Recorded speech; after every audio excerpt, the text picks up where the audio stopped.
بسم اللہ الرحمن الرحیم۔ ایک خوبصورت واقعہ۔ ایک غلام تھا۔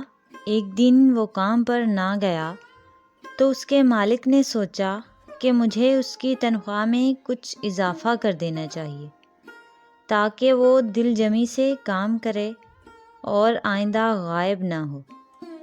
اگلے دن مالک نے اس کی تنخواہ سے زیادہ پیسے اسے دیے جو اس نے خاموشی سے رکھ لیے، لیکن کچھ دنوں بعد وہ دوبارہ غیر حاضر ہوا تو اس کے مالک نے غصے میں آ کر اس کی تنخواہ میں کیا گیا اضافہ ختم کر دیا اور اس کو پہلے والی تنخواہ ہی دی۔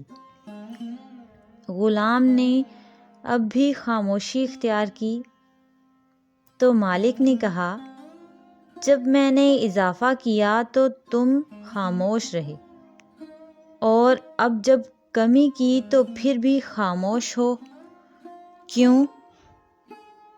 تب غلام نے جواب دیا، جب میں پہلے دن غیر حاضر تھا تو اس کی وجہ بچے کی پیدائش تھی، اور آپ کی تنخواہ میں اضافے کو میں نے وہ رزق خیال کیا جو وہ اپنے ساتھ لے کر آیا، اور جب میں دوسری مرتبہ غیر حاضر تھا تو اس کی وجہ میری ماں کی وفات تھی، اور آپ کی طرف سے تنخواہ میں کمی کو میں نے وہ رزق خیال کیا جو وہ اپنے ساتھ لے گئی۔